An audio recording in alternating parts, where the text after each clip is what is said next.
Selamat pagi saudara-saudara. Pagi yang cerah ini kita meninggalkan kota Nazaret, kota Yesus, dan kita akan menuju ke perbatasan Yordan. Dan ini merupakan hari terakhir peziarahan kita di Tanah Suci. Saudara-saudara sendiri melihat, mengalami bahwa situasi sangat aman dan kondusif untuk para peziarah bisa datang ke Tanah Suci. Kita bersyukur pada Tuhan untuk semuanya itu, dan sekaligus kita mewartakan kepada dunia bahwa di Tanah Suci aman-aman saja untuk para peziarah. Kita akan membaca firman Tuhan yang merupakan panduan kita, terang bagi kita untuk melihat segala sesuatu dari perspektif kitab suci. 1 Korintus pasal 8 ayat 4 sampai dengan ayat 6 demikian. Tentang hal makan daging persembahan berhala kita tahu, tidak ada berhala di dunia dan tidak ada ilah lain daripada Allah yang esa. Sebab sungguh pun ada apa yang disebut ilah, baik di surga maupun di bumi, dan memang benar ada banyak ilah-ilah dan banyak Tuhan-Tuhan yang demikian. Namun bagi kita hanya ada satu Allah saja, yaitu Bapa, yang daripadanya berasal segala sesuatu dan yang untuk Dia kita hidup, dan satu Tuhan saja, yaitu Yesus Kristus, yang olehnya segala sesuatu telah dijadikan dan yang karena Dia kita hidup. Amin. Saudara-saudara, selama kita melakukan peziarahan ini ada banyak pertanyaan secara khusus yang saya baca di komentar para netizen tentang apa yang saya presentasikan, ya. Antara lain orang bertanya begini, Yesus itu Tuhan, dilahirkan oleh Bunda Maria, lalu sebelum Yesus itu Abraham, Ishak, Yakub, Musa itu Tuhannya siapa? Karena waktu itu Yesus belum ada, ya kan? Lalu mereka membuat satu statement, Tuhannya Abraham atau Allahnya Abraham, Allahnya Musa, Allahnya Yesus itu adalah Allah yang satu yang disembah itu. Jadi dengan demikian Yesus bukanlah Tuhan. Nah, bagaimana orang Kristen menanggapi pertanyaan-pertanyaan yang seperti ini? Sebetulnya sudah lebih dari 1000 kali saya menjawab itu, tetapi ya tidak apa-apa, karena firman Tuhan itu diulang-ulang diajarkan kepada anak-anak kita, kepada kita sendiri, agar kita semakin jelas, ya. Yang pertama, ayat yang kita baca tadi ada aspek yang disebut divine of Jesus Christ, yaitu keilahian Sang Kristus. Dan yang kedua adalah ketuhanan Sang Kristus, Lordship of Jesus Christ. Apa bedanya? Keilahian Sang Kristus itu merujuk kepada Yesus yang pra-eksisten sebagai firman Allah, dan firman Allah itu haruslah Allah. Kenapa demikian? Ya, bahwa keesaan Tuhan dalam iman Kristen itu final, itu tidak usah dipertanyakan, karena Rasul Paulus sendiri mengatakan aslinya ou deis theos uteros eimi eis, yang artinya tidak ada ilah lain kecuali yang esa, kecuali Allah yang satu. Dan itu dalam Alkitab terjemahan bahasa Arab yang diterbitkan Darul Kitabil Muqaddas fi Syarqil Awsat, Lubnan, diterjemahkan di Libanon, ya, diterjemahkan wa alla ilaha illallahul ahad, dan tidak ada ilah yang lain kecuali Allah yang satu.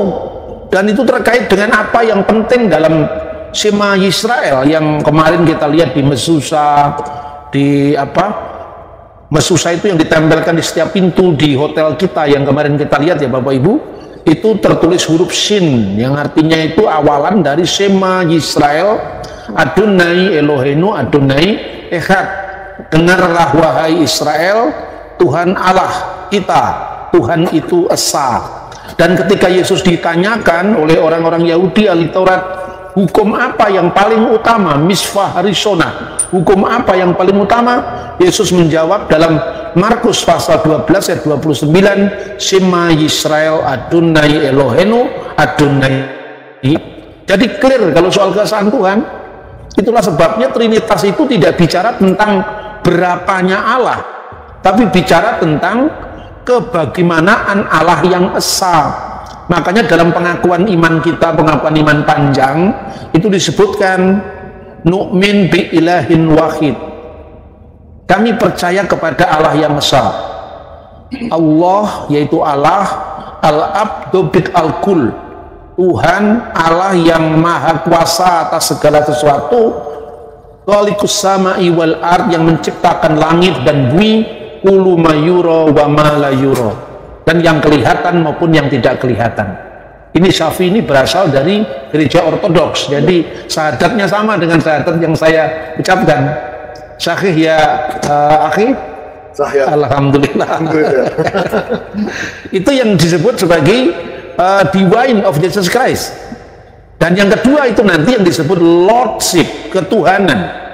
Maka disebut di sana warabin wahid, dan satu Tuhan, satu Lord, satu junjungan agung, Yeshu al-Masih, yaitu Yesus Kristus, Ibnullahul Wahid, yaitu anak Allah yang tunggal, al-mauludu minal ab qabla kulli duhur, yang dilahirkan dari Bapa sebelum segala zaman, sebelum segala abad. Sekarang saya tanya, di mana ada apa orang lahir dari bapak? Tidak ada kan? Semua orang lahir dari mama, dari ibu. Jadi artinya lahir dari bapak itu bukan kelahiran fisik, karena orang Kristen percaya bahwa Allah itu tidak beranak dan tidak diperanakkan secara fisik. Bapak Ibu, ini yang menyangkut tentang keilahian. Karena ketika kita bicara tentang Yesus sebagai firman Allah, dan firman Allah itu adalah Allah, itu tidak merujuk pada kemanusiaannya yang kelihatan, tapi merujuk kepada praeksistensinya sebelum firman itu turun menjadi manusia. Maka Yesus mengatakan, amin, amin, aku berkata kepadamu, sebelum Abraham jadi, aku telah ada. Aku telah ada ini sebagai bukan kemanusiaannya yang baru dilahirkan oleh Bunda Maryam, tapi keilahiannya sebagai firman Allah, dan firman itu adalah Allah. Maka dikatakan dalam Yohanes 1 ayat 1, pada mulanya adalah firman, dan firman itu bersama-sama dengan Allah, dan firman itu adalah Allah. Nah, saudara-saudara, itu ya yang pertama. Maka pertanyaannya, kenapa firman itu harus Allah? Karena Allah menciptakan segala sesuatu itu dengan firman-Nya. Maka tidak mungkin firman itu bukan Allah. Sebab kalau firman itu bukan Allah, maka ada waktu di mana Allah ada, firman-Nya belum ada. Itu tidak mungkin, itu mustahil bagi Tuhan. Makanya firman Allah itu haruslah Allah, karena Allah tidak pernah ada sekejap waktu pun tanpa firman-Nya dan tanpa rohnya. Lah firman Allah itulah yang dikiaskan, diumpamakan, dimetaforkan sebagai putra Allah. Maka dikatakan firman itu telah menjadi manusia dan tinggal di antara kita, dan kita telah melihat kemuliaannya, yaitu kemuliaan yang diberikan kepadanya sebagai anak tunggal Bapa, penuh kasih karunia dan kebenaran. Nah, di sini anak Allah itu adalah kata kiasan dari firman yang menyatakan siapa Allah, firman yang menjadi manusia. Dan ini sekali lagi tidak merujuk kepada fisik kemanusiaan Sang Kristus. Nah, fisik kemanusiaan Sang Kristus itulah yang dilahirkan oleh Bunda Maria. Maka saya ingin mengutip sebuah ungkapan dari Baba Sinuda ketiga. Beliau adalah patriark gereja Ortodok Koptik dan penerus yang ke-117 dari Rasul Markus di Alexandria. Dia mengatakan begini, firman Allah itu lahir dari Bapa sebelum segala abad. Firman Allah itu lahir dari Bapa secara ilahi, dari Bapa tanpa seorang ibu, tanpa jasad. Maka dikatakan vulida minal ab ilahan bigoiri jasad duna ya, dilahirkan dari Bapa, artinya firman itu keluar dari wujud Allah yang satu. tanpa seorang ibu, karena Allah itu tidak beranak dan tidak diperanak secara fisik. Kemudian ketika turun ke dunia, wulida minal duna ab, wulida min jasad dan duna ab. Jadi lahir dari ibu secara jasad tanpa seorang bapak. Yang pertama ini namanya divine birth of Jesus Christ, kelahiran ilahi firman dari Allah. Yang kedua ini virgin birth of Jesus Christ, kelahiran secara perawaniah dari seorang perawan Maria tanpa seorang ayah. Nah ini kalau kita ajarkan kepada teman-teman dari himpunan kepercayaan, ini lebih paham ketimbang teman-teman yang beragama secara wadak, secara lahiri ya. Karena bicara tentang iman itu bicara yang sifatnya metafisik, bicara sesuatu yang di luar fisik. Makanya kalau dikatakan anak Allah itu bukan berarti Tuhan itu beranak. Kok primitif sekali pandangan Tuhan beranak lalu bidannya siapa. Tapi ya sudahlah, ampunilah mereka karena mereka tidak tahu apa yang mereka perbuat. Hanya kalau kita berpikir secara sehat ya, artinya jangan sok tahulah tentang agama lain, jangan masuk ke kamar agama orang lain yang dia tidak paham. Nah yang kedua tentang keilahian. Kalau tentang ketuhanan ini saya tambahkan sedikit ya, tentang keilahian ini. Di Jawa itu ada seorang pekabar Injil yang sangat terkenal, namanya Kiai Abdullah Tunggul Wulung. Nah Kiai Abdullah Tunggul Wulung itu pernah memberikan statement yang menarik ya. Bahasa batinnya dia itu begini: siapakah Yesus Kristus itu?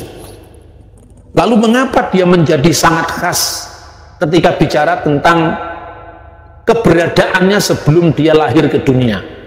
Lalu dia melakukan sebuah permenungan spiritual dengan lawan dialognya atau mitra dialognya, namanya Nyi Endang Sampurnawati. Jadi kita tidak usah jauh-jauh belajar dari orang bule, belajar dari Kiai Tunggul Wulung pun saya kira sudah cukup. Dia mengatakan begini: siapakah dia yang diumpamakan dengan Ratu Adil rawuh mertamu, tamu mbagekake sing ditamoni sebiting tanpa sangu. Ini bahasa roh ini, bahasa Jawa, yang artinya gini: raja selamat, raja penyelamat datang bertamu. Tapi anehnya tamu ini yang menyilakan si tuan rumah, karena tuan rumahnya tidak mengenal dia, karena dia datang dalam kemiskinan dan kepapaannya. Siapakah dia? Lalu dijawab oleh mitra dialognya: bagaikan buah kemiri jatuh di hari ini tapi bisa dipanen kemarin. Siapakah dia? Wah kemiri tiba saiki nanging iso dipanen dek wingi. Jadi di tanah suci saya mengajarkan bahasa Jawa. Jadi buah kemiri jatuhnya hari ini tapi bisa dipanen kemarin. Itu maknanya apa? Itulah logos ilahi, itulah kalimatullah, itulah yang dikatakan dalam Injil, fil badi'il kanal kalimah wal kalimatu kana indallah wa kana kalimatullah hadza kana fil badi indallah kullu syai'in bihi kana wa bi ghairi lam yakun syai'un mimma kan. Pada mulanya adalah firman. Jadi firman itu in the beginning, dia sudah ada sebelum segala sesuatu ada. Karena oleh firman itu langit bumi laut diciptakan. Wa yumer Elohim yehi or wa yehi or, berfirmanlah Allah jadilah terang, maka terang itu jadi. Jadi terang itu jadi karena apa? Karena firmannya. Maka tidak mungkin firman itu diciptakan. Saya sering bertanya lebih dulu mana Allah dengan firmannya. Kalau Anda jawab lebih dulu Allah, berarti ini jawaban saksi Yehova, berarti Allah sudah ada, ya kan? Firmannya belum ada, berarti Allah pernah ada tanpa firmannya. Itu tidak mungkin. Kalau Anda jawab lebih dulu firmannya, lah firmannya siapa? Ya firmannya Allah, maka Allah dengan firmannya harus sama-sama kekal. Firman Allah dengan roh Allah lebih dulu mana? Ya sama-sama kekal. Allah tidak pernah ada dalam sekejap pun tanpa rohnya, sebab kalau Allah tanpa roh itu almarhum, karena Allah pernah mati. Maka firman Allah, roh Allah itu satu dalam wujud Allah yang esa, itulah Bapa, Putra, dan Roh Kudus. Makanya kalau di sini diawali doa selalu Bismillah walibni warahil kudus al-ilahil wahid, ditegaskan al-ilahil wahid itu adalah Ab wal Ibn warahil kudus, Bapa, Putra, dan Roh Kudus. Soal kemudian orang Muslim tidak menerima, orang Yahudi tidak menerima, itu urusan lain. Memang dia Yahudi kok, memang dia Islam kok, kalau dia terima ya sudah jadi Kristen kan gitu kan. Jadi kita ini harus menghormati kebinekaan, kita harus melihat orang itu dari sudut pandang perspektif orang yang bersangkutan. Nggak bisa mengukur agama Islam dari Kristen atau sebaliknya Kristen dari Islam. Inilah kuncinya, apa, dialog yang sehat, bukan polemik menang kalah, ya saudara-saudara. Nah itulah Kiai Tunggul Wuluh. Maka dua-duanya menjawab itu adalah Yesus Kristus. Kenapa buah kemiri jatuh hari ini tapi bisa dipanen kemarin? Nah itu jawaban atas pertanyaan yang mengatakan Tuhannya Ibrahim itu siapa, Tuhannya Musa itu siapa, kalau Yesus baru ada di awal tarik Masehi. Yang ada di awal tarik Masehi itu kemanusiaannya yang turun ke dunia, tapi sebagai firman dia tidak terikat oleh ruang, tidak terikat oleh waktu, tidak terikat oleh zaman. Makanya Tuhannya Ibrahim, Tuhannya Musa, Tuhannya Zakaria sebelum kedatangan firman menjadi manusia, yaitu dia yang satu itu Allah, yang di dalam diri Allah ada firmannya dan ada rohnya. Clear kan? Ya saudara-saudara, jangan bertanya lagi nih, pertanyaan nggak mutu diulang-ulang terus, ya kan? Itu. Terus yang kedua sekarang, kenapa disebut Tuhan? Nah ini harus salah paham lagi, kalau nggak salah paham, pahamnya salah lagi. Kemarin saya sampaikan waktu di Padang Gembala, ya, apa berita malaikat kepada para gembala itu? Hari ini telah lahir bagimu juru selamat Kristus Tuhan di kota Daud. Nah pertanyaannya, hari ini, hari Natal maksudnya, tanggal 25 Desember tahun 750 setelah berdirinya kota Roma, Ab Urbi Kundita itu tahun aslinya, ya, atau tanggal 25 bulan Ibrani Kislev, atau tanggal 29 bulan Mesir Kiyah, itu clear semua, tercatat dalam dokumen-dokumen gereja kuno dari zamannya muridnya para rasul, ya, dari muridnya para rasul. Itu sudah dikatakan oleh yang namanya misalnya Santo Hippolytus dari Roma.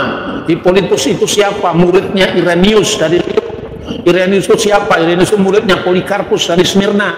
Polikarpus dari Smyrna itu siapa? Muridnya Rasul Yohanes anak Zebedeus.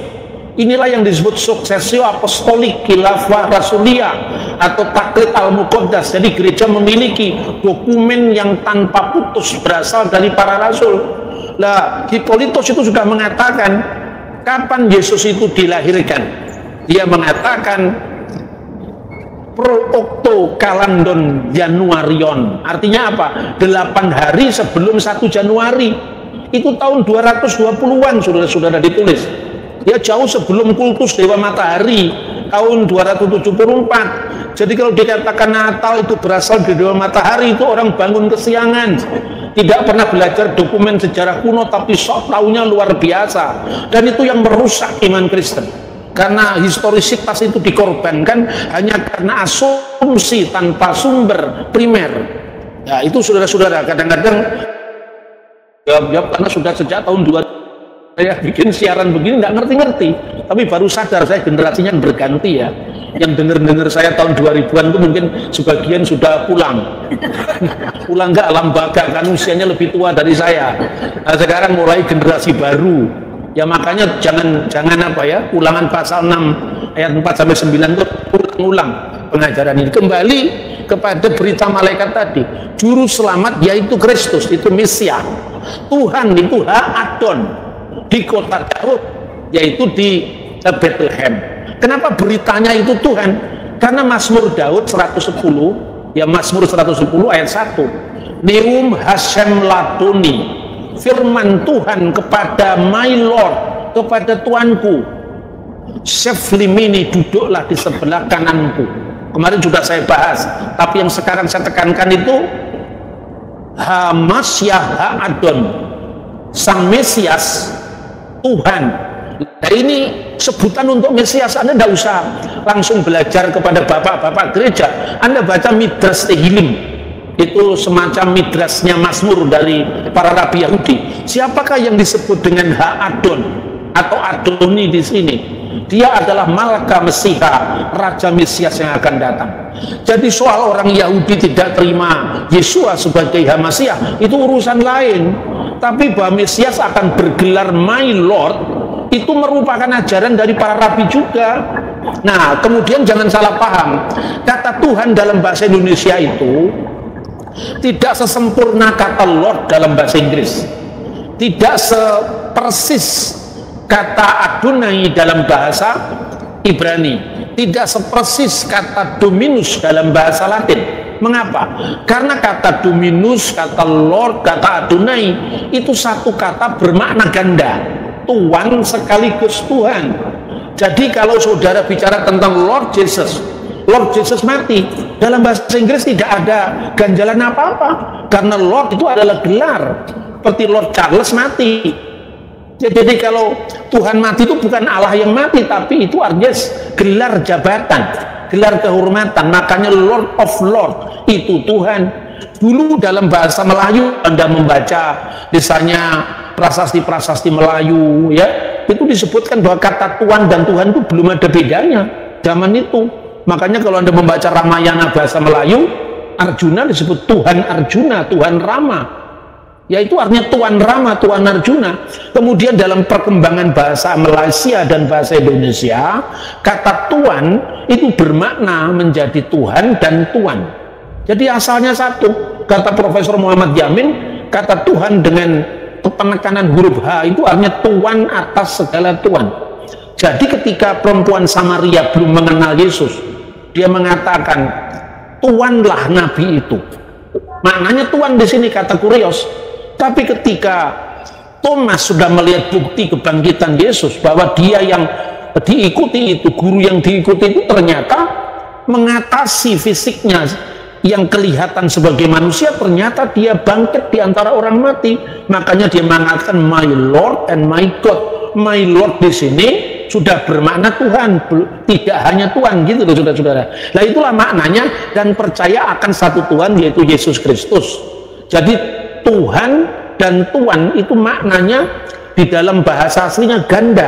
Jadi sekarang tinggal siapa yang digelar itu. Kalau yang digelar itu Tuan Takur artinya Tuhan, tapi kalau digelar itu Lord God ya artinya Tuhan Allah, Tuhan Isa, kata orang Ambon gitu loh. Nah makanya marilah kita beragama, beriman itu tidak usah harus mencampuri orang lain. Ya, mari kita ingat apa yang dikatakan oleh Bung Karno dalam perayaan Natal di GPIB Margoyudan, Yogyakarta saat agresi militer Belanda. Sentuhkah engkau dengan pilihanmu masing-masing? Ini penting sekali. Sentuhkah engkau wahai orang Islam dengan pilihanmu? Sentuhkah engkau wahai orang Kristen dengan pilihanmu? Tidak usah mengintervensi orang lain, apalagi yang tidak Anda pahami. Tidak usah lagi mengatakan Paulus pencipta agama Kristen, engkau orang ngerti apa-apa. Coba kalau saya tunjukkan bukti-bukti bahwa Paulus pencipta agama Kristen itu sesuatu yang sudah ditinggalkan, itu pandangan abad 18-19 yang waktu itu belum ditemukan apa yang namanya Apostolic Fathers. Apostolic Fathers itu tulisan siapa? Tulisan dari murid-muridnya para rasul. Misalnya Didakte yang ditemukan di biara Gunung Athos, itu berasal dari tahun berapa? Kira-kira tahun 100, bahkan di bawah tahun itu. Didakte itu buku katekisasi tertua di dunia.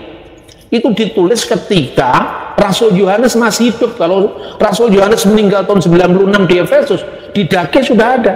Dari Didakte itulah kita membaca doa Bapa kami lengkap dengan doksologi, karena engkaulah yang punya kerajaan dan kuasa dan kemuliaan sampai selama-lamanya. Lalu ditemukan surat-surat Ignatius. Siapakah Ignatius? Ignatius itu muridnya Yohanes dan muridnya Petrus. Dia menjadi pemimpin gereja pertama di Antioquia. Dia sudah mengatakan bahwa Kristus itu memiliki pribadi, ya, yang bersifat dwinatur. Maka dikatakan bahwa di satu pihak Kristus itu tak terselami, di pihak lain dia terselami. Tak terselami secara ilahi, yang ekteos, yang dilahirkan dari Allah. terselami secara manusiawi yang ek Marias, yang dilahirkan oleh Bunda Maria. Makanya kalau itu dilihat dari konteks Alkitab, Yesus sendiri yang mengatakan kalau Allah itu Bapamu, kamu mengasihi aku, sebab aku sebagai Sang Firman keluar dan datang dari Allah. Yang keluar dan datang dari Allah itu tentu bukan wujud fisiknya, tapi sebagai firman Allah keluar dari wujud Allah. Maka dikatakan, kenapa tidak mengenal dia, katanya Tunggul Wulung, dia datang pada milik kepunyaannya, tapi milik kepunyaannya tidak mengenal dia. Makanya dikatakan Ratu Adil datang bertamu, tapi justru tamunya tadi yang menyilakan si tuan rumah. Karena apa? Pemilik sesungguhnya ya tamunya tadi, tetapi kenapa nggak dikenali? Karena sebiting tanpa sanggup, karena dia tidak datang dalam kejayaannya sebagai seorang raja, tapi datang dalam kepapaan kemiskinannya di Bethlehem yang sudah kita hayati dalam perjalanan ini. Nah, kiranya apa yang saya sampaikan ini tidak usah diulang-ulang lagi, ya. Terus Tuhannya Ibrahim siapa? Ya tanya kepada yang mengimani, jangan tanya kepada orang yang menamakan diri Kristolog tapi tidak pernah ngerti apa-apa. Ya dia cuma comot ayat sana, comot ayat sini, dikait-kaitkan, hanya kepintaran bicara saja yang diandalkan. Tuhan memberkati kita. Dari Tanah Suci kita agak macet sekarang, karena lihat bahwa Tanah Suci normal-normal saja. Ini perjalanan menuju ke Lembah Yordan, dan kita lihat di samping-sampingnya tanah yang sangat subur, ya, perjalanan dari Nazaret menuju ke Lembah Yordan. Saya kira itu dulu saudara-saudara. Tuhan memberkati. Pertanyaannya sudah terjawab. Nanti kalau ada pertanyaan lagi kita diskusikan lagi dalam perjalanan dari perbatasan Yordan menuju ke kota aman. Tuhan memberkati kita. Shalom.